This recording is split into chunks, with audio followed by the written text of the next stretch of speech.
Hey guys, this is Dion here with Your Guitar Academy, and in today's video lesson we're going to take a look at Can't Stop by the Red Hot Chili Peppers. So such a classic John Frusciante riff, some really cool stuff to get into, including some single note stuff, some cool technical stuff, a couple of chord voicings, that sort of thing, and a bit of lead as well. There's a small solo in the song as well. So grab your guitar and let's get going. First thing I want to talk about with this particular song is how to kind of nail that tone, or get as close to it at least as you possibly can. So obviously we're going to want to use a Strat. If you have one available, a Strat is the absolute perfect guitar for this. And it's going to want to be a Strat on the bridge pickup. So if you hear it, I'll play the riff for you now on the neck pickup and then on the bridge pickup, and you can kind of hear the difference. So the neck, and this is the main riff of the song, by the way. So the neck pickup would sound something like this.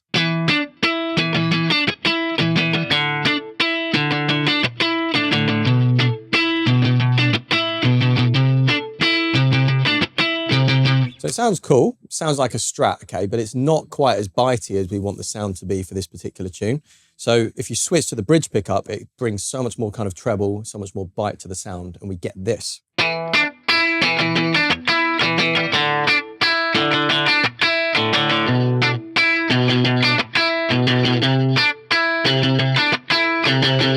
So there we go, and it's a pretty simple setup. You kind of want a clean amp sound, nothing too dirty just yet. We're gonna save that for the solo later on. And yeah, so that's kind of the tone from the guitar and the amp or modular if you're using one. But most of the tone of this song and this riff in particular actually comes from the technique with which we play it. So we're going to talk a bit about that as we move on in this video. So let's go from the start of the song. So we've got this cool build that happens before we hit that first main riff. And I like to play this on an open string and then on the second fret of D. So it's...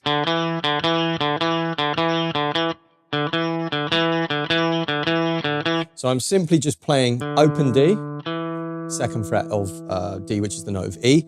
And in terms of the picking direction, I'm just going down, up. So down, up, down, up, down, up, down, up. It's one of those things, you can kind of pick it as you wish, as long as you're sort of in time with that.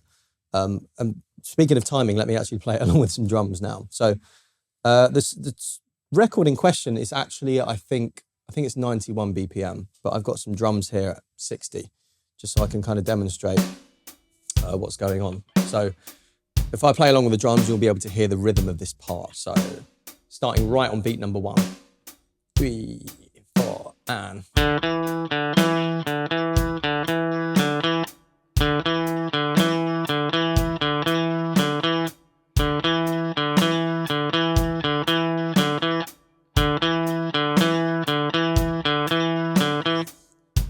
So it's got kind of like a weird offbeat feel. So we're going like 1, E, and so it's like on the final 16th note of 1 there. It's one of those things that I always think when you're playing a record like this or playing a part like this, if you analyze exactly which beat you're playing these things on, I find it can sometimes be a little bit more confusing than useful. So the way I learn stuff like this is I just essentially just listen to it and try and play along to it as much as I can. So I will be talking about the rhythms and things like that with more of the strummy stuff as we go on. But I think for this part, it's best to just let your ears guide you and let you, rather than counting every single beat, if you know what I mean. So what's interesting about this first little section here is that you can hear it on the record as John Frusciante is playing it. He's kind of building in intensity. So he starts picking quite softly. So it's like...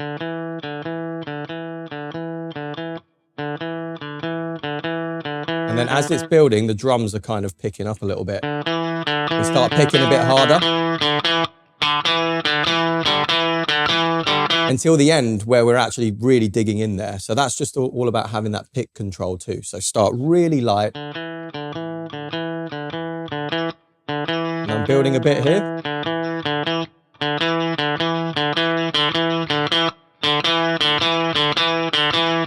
And yeah, by the time you hit the drop where the riff comes in, you want to be picking pretty hard. You can also pick kind of over the bridge pickup for a bit more of a bitey sound, or nearer to the neck pickup if you want a kind of warmer tone. But so that's another thing that's really useful about this sort of song. It teaches you quite a bit about pick control, where you pick. It just makes a lot of difference to the sound.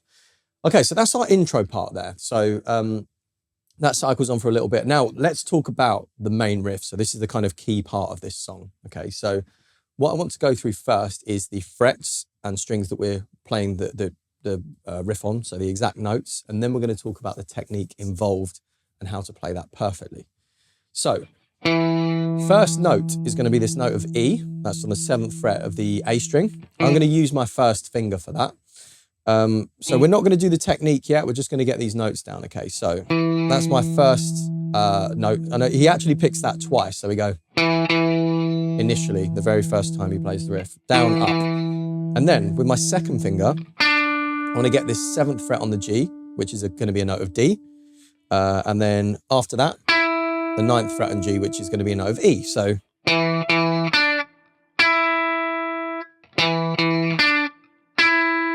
that's my first part. And again, I'm not doing the whole aggressive strum thing yet. We're just learning the notes. Okay, so that's the first bit. Then we go back to that first note 3 times, okay? So,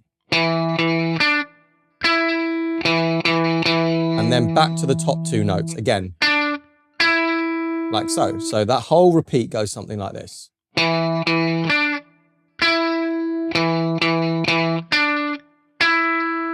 Cool. So just familiarize yourself with those notes for now, and then we'll talk about the strumming pattern soon.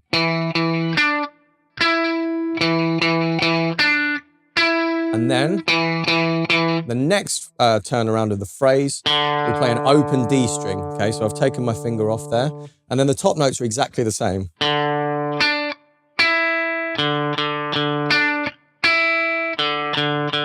So that so far gives us this one.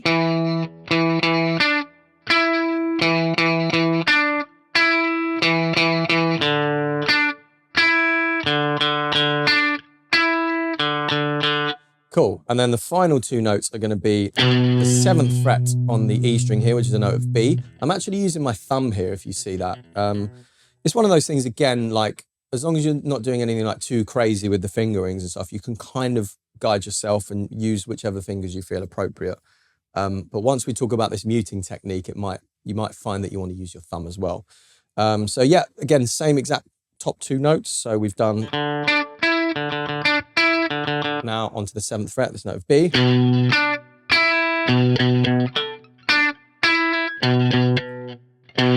we go, playing that a bit better now. And then finally, up to this note of C, which is the 8th fret of the low E string. And again, top note's the same. Okay, so let's just roll through that once more and just make sure you've got those frets, those notes correct. So.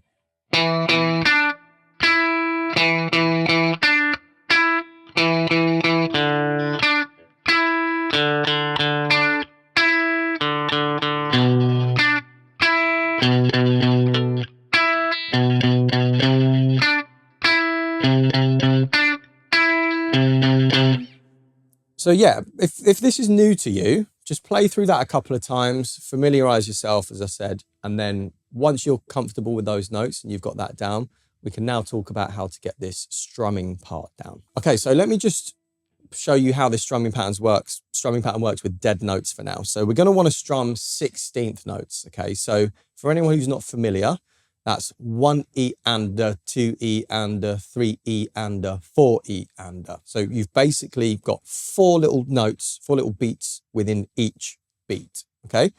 So if I do that, I've gone way down to 50 BPM here because it's going to be quite quick otherwise. So 16th notes at 50 BPM would sound like this. 1 E and 2 E and 3 E and 4 E.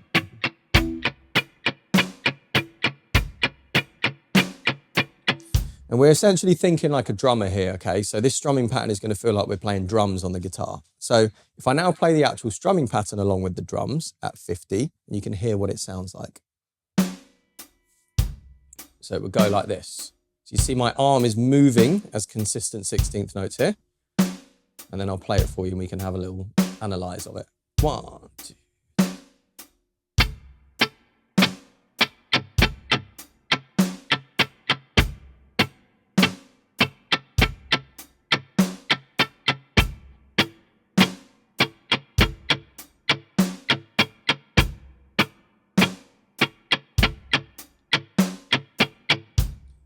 So if you can nail that with your picking hand, you're halfway there, okay? So you're kind of then ready to start bringing in the left hand.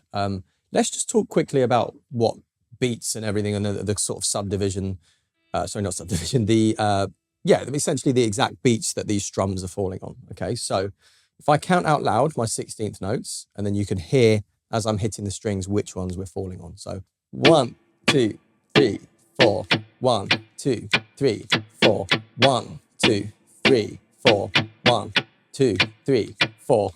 So you see, it's quite difficult to count and play at the same time there. But what's challenging about this riff is if you hear the last couple of bits of it are syncopated, meaning they're off the beat, so they're upstrokes, okay? So the first part is quite nice because it's all on the downbeat. So 1, 2, 3, and 4. So that's the first bit. So down, down, down, down, up, down. Then it gets a bit tricky because after that down, 1, 2, 3, and 4, E and So you hear there, it's the 4 E and that very, very final 16th note of beat number 4 is where we hit that upstroke. And then from there, we're hitting a few more upstrokes. So again, I'll count out loud, a bit slower and you can hear. So 1 E and 2 E and 3 E and 4 E and Okay, so if you can do that at the same time as me, just play along with me, see if you can count. We'll go a tiny bit slower.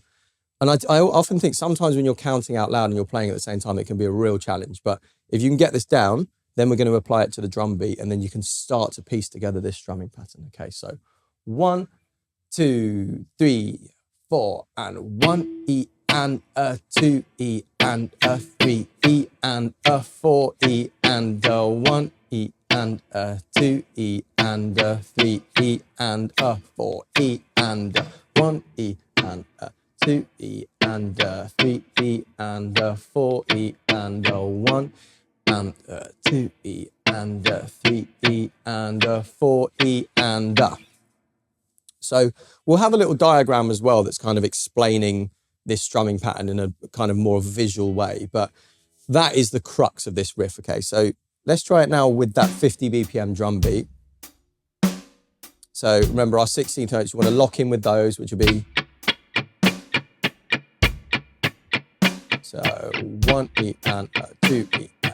And now let's try the strumming pattern. 1 E and 2 E and 3 E and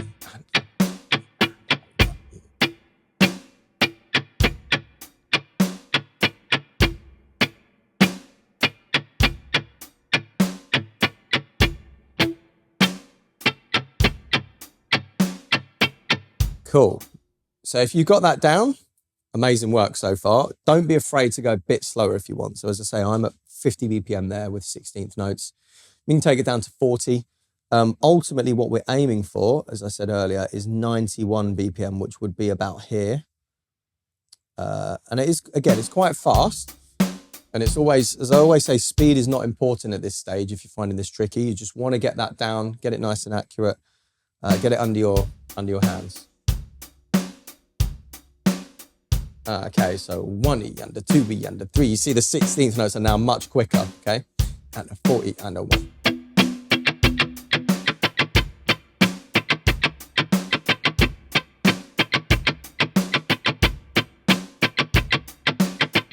And again, that's full tempo, so don't worry at this stage if you can't play it at that speed.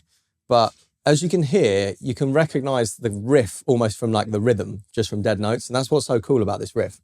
It's very distinctive.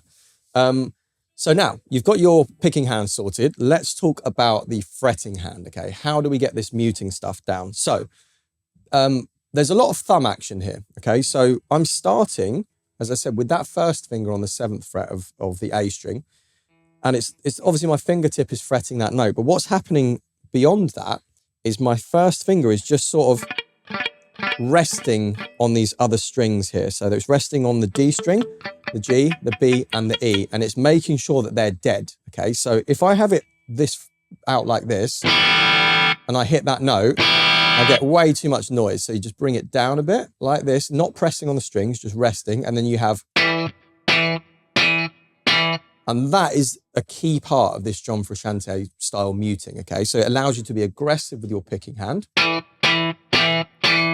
but not get any unwanted string noise here. So that's our first part. And as I said, my thumb is also just lightly touching that low E string as well. So if you can get this sort of shape here, then you're kind of halfway to getting this muting perfect. So again, just try that. And if you have noises like this, just make little micro adjustments with your fretting hand until you feel like you can go bang, hit that guitar really hard and get no noise there. So that's the first part. And then from here, so if you see my fingers are now dropping down to get those, that's 7th fret of G and the 9th fret of G as well. So now my thumb's doing more work, okay? So I've gone from here and then see my thumbs come down. Some people use their like 2nd and 4th fingers for this. I mean, it's probably more economical to do that. So let's just try it that way. And again, if you can kind of use what fingers you like, as long as it sounds good, you know, as it sounds like the record, then we're absolutely fine. So yeah, first finger's muted there, like that. And then you see here, 2nd finger has taken its place. Now that is muting these lower strings here. 4th finger, same deal. You see the thumb is still heavily curved over here. So there's no kind of noise here. So, and what I'm doing here is I'm kind of whipping my hand here, okay? So that first one, I'm talking about my picking hand here. I've sort of whipped it across all of the strings. And now I'm whipping again, but I've almost, it's a weird way to explain it, but I almost kind of visualize myself aiming more towards the G. So rather than going across all of them here, I'm doing a more kind of a whip that's closer to the G, but I'm still hitting pretty much all the strings here. So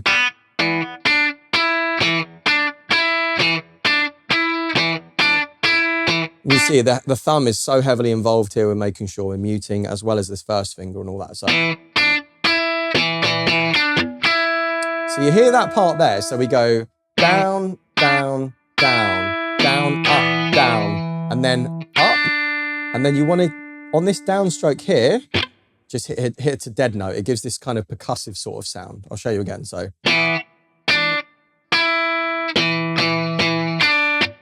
you see that? So a bit slower. That wasn't great muting. I'll do that again. So better. There. And then finally, we hit that upstroke. Okay, so a bit slower.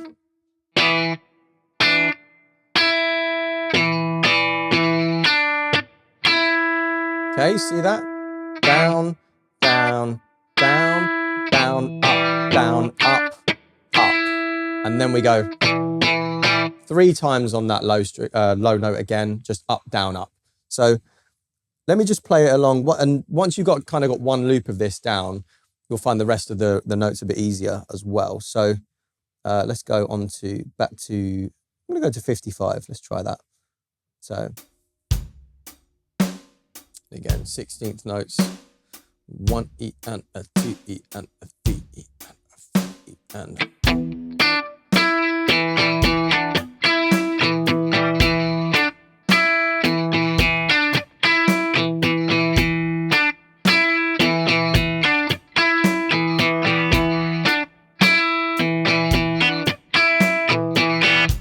And there you go. So you can go at your own speed on this, as I always say. You don't have to play along with me.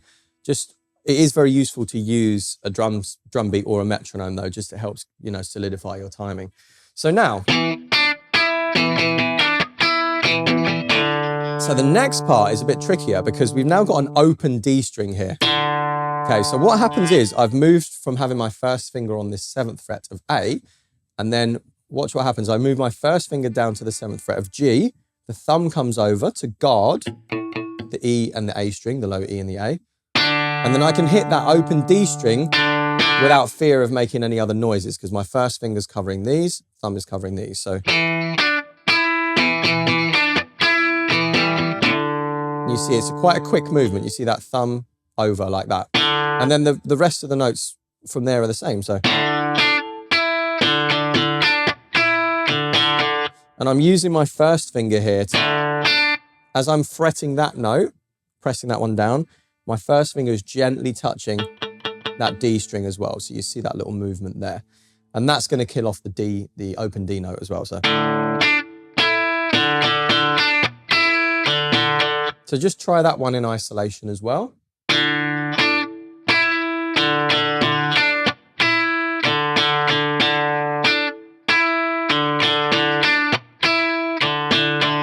Perfect. And let's keep going through the notes. Now, next one is that B note, if you remember that.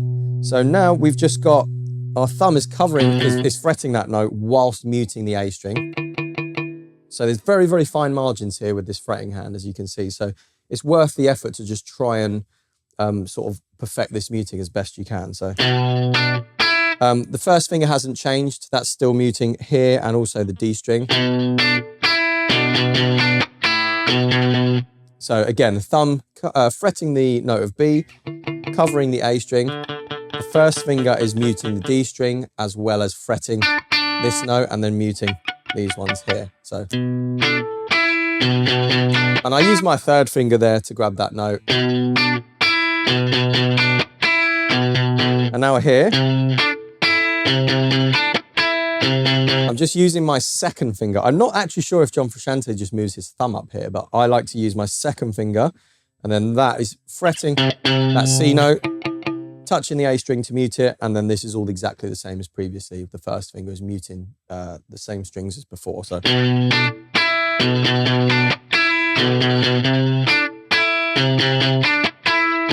And I use my first and fourth finger there. Okay, so it's quite a lot to take in there with this riff, with all the muting and all that. Just take your time with it. Try it section by section, essentially. So let's now play it along with the drum beat, the whole thing. I'm going to play it at 55 BPM and we can have a little listen. So something like this. 1, 2.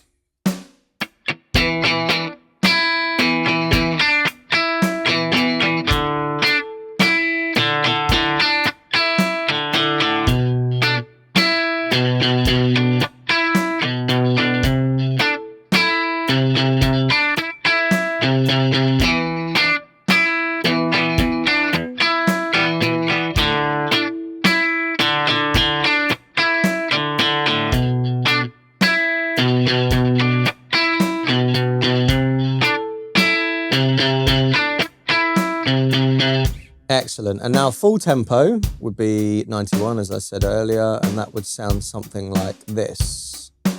3, 4.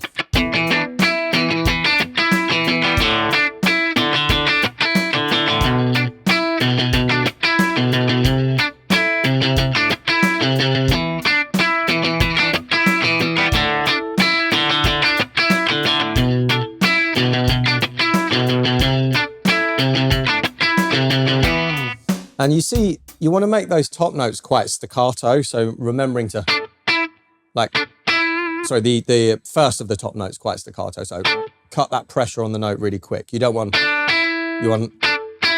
so all I'm doing there is fretting the note and then releasing it before I hit the other one.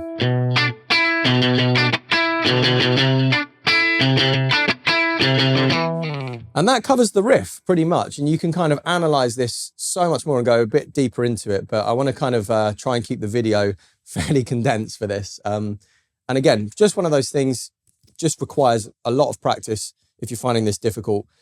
What was interesting, I remember when I first learnt this riff, when I was a bit younger, I was honestly just stumped as to how to actually get that technique. And then once I'd kind of analysed it as we did just now and actually got the feel of it under my fingers, it then suddenly just sort of clicked. So, and this sort of muting will make you a better player overall as well, because it will allow you to, you know, mute chords kind of a bit more effectively, you know, when you're playing other tunes, not just this riff. Okay, so that covers the main riff and that kind of continues throughout the verse. Okay, so in the chorus, we have a G chord, a D chord, B minor chord, and a C major 7. Okay, so I forgot to say earlier that the song is essentially kind of in E minor / G major, because that's the minor key and then it's relative major. So we're kind of in E minor for the verses, and then it flips to the major, G major for the chorus. In terms of chord voicings here, we're going to use bar chords. So you can use kind of any voicings that you want really for this, but I think the ones that John Frusciante would use would be something like this. So we'd use our E shape, if you guys are familiar with the cage system, this is our E shape bar chord on the 3rd fret to get that G. And you'll see that I'm playing it the kind of Hendrix way, which I'm pretty certain John Frusciante does as well, being heavily influenced by Hendrix. So remember, you can play it like this with your 1st finger barred across all the strings, or you can use your thumb to play the root note, and then use your 1st finger to bar the top 2. And that's how I would play that chord there. So that's our 1st chord. And then the 2nd chord, I would do an A shape D chord, okay? So again, with our cage system, A major shape, and I'm getting that top note there by barring my finger across. And then after this, an E minor shaped B minor chord. So that's up on the 7th fret. Again, I'm doing the Hendrix way. You can do it like this if you like. I like to do it like that. And then C major 7. So this is a really nice chord to get under your fingers. So it's simply just like a diagonal line across here. From the 10th fret with the 4th finger on the D string, 3rd finger on the 9th fret of G, 2nd finger on the 8th fret of B, and then the 1st finger on the 7th fret of E. And then I also like to get my thumb on that low note of C there on the low E string, whilst also muting the A string. So it should sound something like this. So the whole chords, all the chords will go.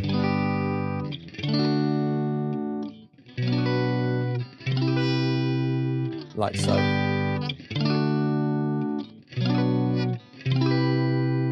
And for the strumming pattern for this, we're going to want to make sure we're keeping that 16th note thing going, okay? And it sounds something like this. I'll do it a bit slower.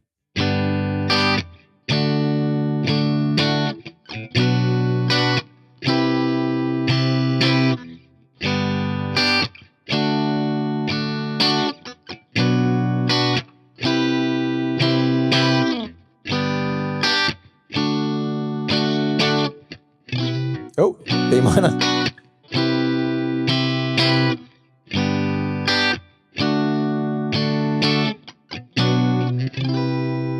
So I'm going to count out loud and you can hear which beats they're falling on. Again, we'll have a little diagram of this to help you learn it, but it sounds something like this.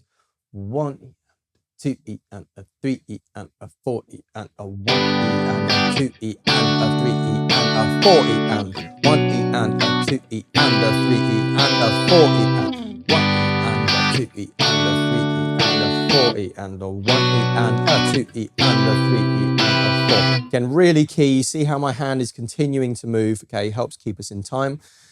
With the drums, that's full tempo. I'm going to go down to 55 again, and you can hear it. 3 and 4 and.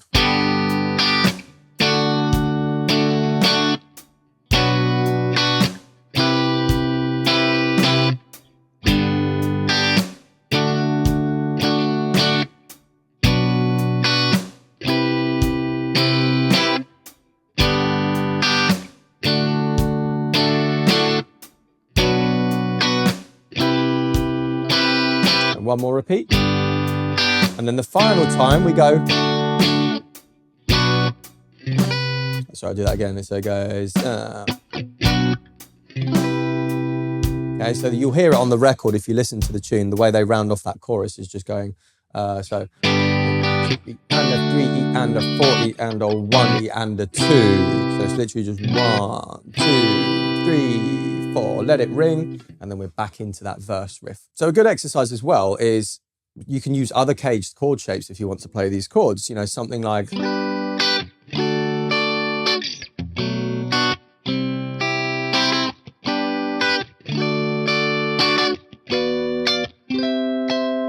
So don't be afraid to experiment with these voicings. But the ones I gave you are the ones that I'm pretty certain John Frusciante would use. But he'd probably be spontaneous as well and just change up the shape wherever he felt like it, you know, wherever he felt was appropriate. So that's our chorus chords. Let's talk about the bridge section now. So we've got this kind of reggae offbeat skank thing. That's what that's referred to. So it's like all syncopated, essentially, all upstrokes. So you go 1 and 2 and 3 and 4 and 1 and 2, 4 and 2, 3, 4 and 1 and 2 and 3 and 4. So the chords for this, we're starting with an E minor, and I'm using my A minor cage shape there. So 1, and with this, you're going to want to make sure you you release the pressure off the chord, so you get that nice kind of syncopated reggae sound. So we don't want to go. We want it to sound like that. Okay, so that's our first chord, E minor. Second chord is D major, and I'm using that A shape again. Then we have a B minor, same shape as before. And then the C major 7 again.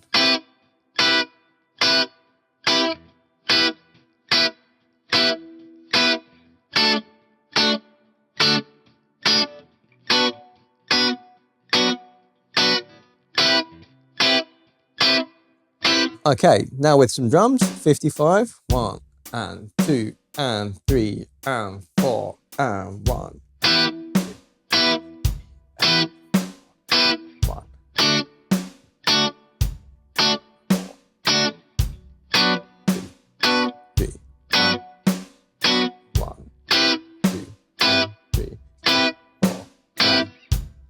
Excellent. So you really would just want to nail the timing on this one. Make sure your bar chords are nice and staccato as I've been playing them.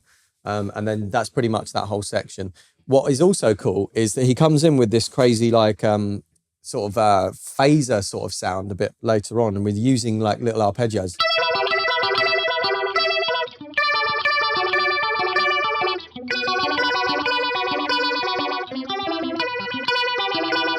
And you can literally use exactly the same chord shapes. I went a bit higher there, but you could do.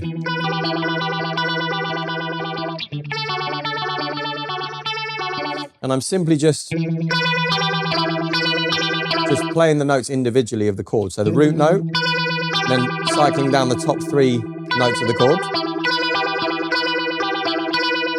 down to the D.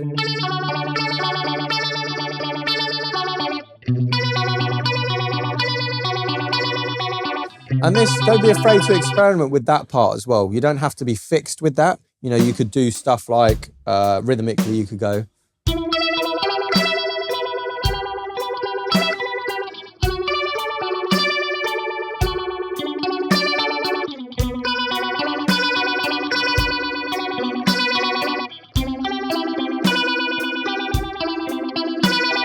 You know, don't be afraid to experiment, because John Frusciante is a very kind of spontaneous player himself. He'll probably rarely play the same thing kind of twice the same exact way.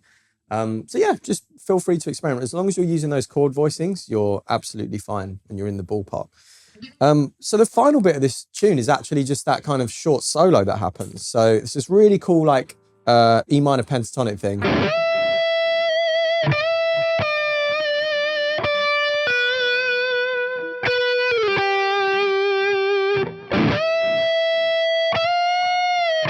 Oh, let's do that again.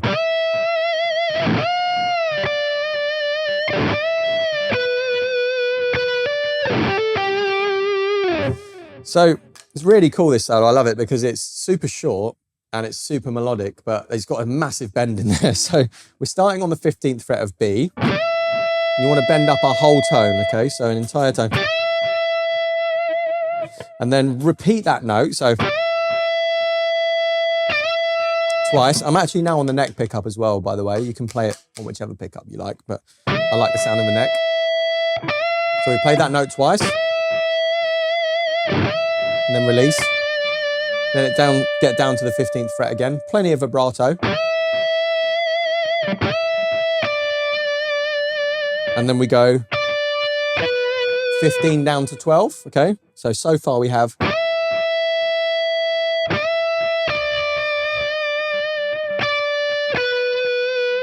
And then from here, 12, slide down to 8, okay? That's the first phrase. And then after that, we essentially repeat the same thing again, but we bend up another tone. So we want to reach this note here, okay? So that's like a 2-tone bend. So it's quite a challenge, this. You've got to get your thumb wrapped around, and don't be afraid to break the string. It can take it, okay? So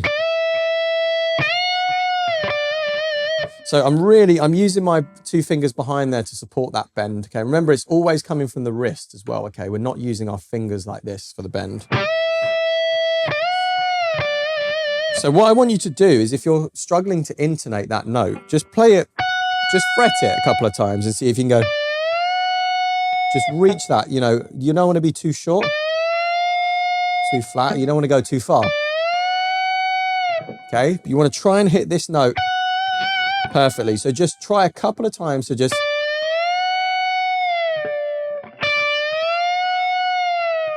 and you'll eventually get used to feeling that, to hearing that intonation and nailing it every time. So, and then it continues the same as the first part. And then we go 15 and then down to 8. We've got this cool little like hammer-on thing. So 8, hammering on to 10, release back to 8. So the full thing would be,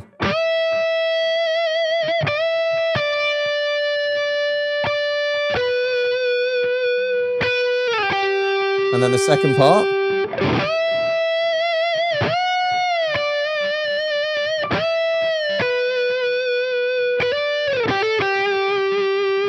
And there we go, that's the solo. I'll try it along with the drums. I'm gonna do it full speed because otherwise it starts to get a touch confusing.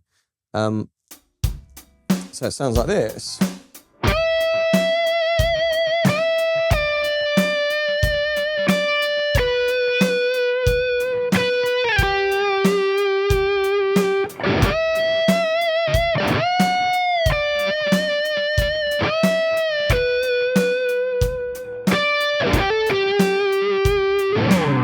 And that's it. That concludes this tune. So very quick recap. We have our intro part, which was our,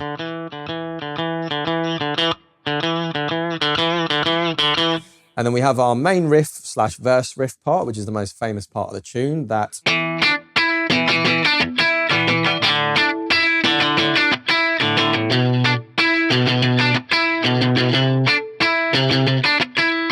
Then we have our chorus chords, which were, starting on a G.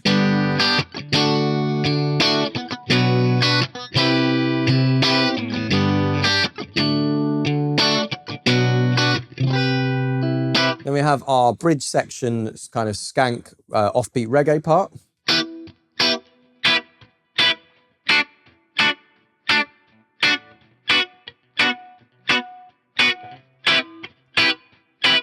And then we have our funny little arpeggio part, if you want to add that in.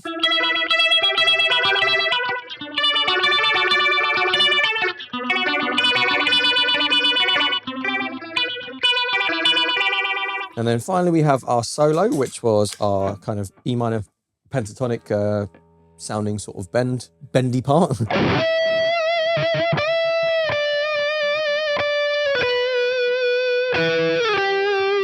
then the big bend.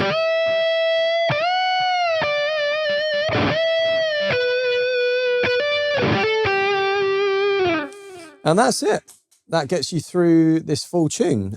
So as always, just remember to just practice this stuff super slow at first. Take it at your own speed, at your own tempo.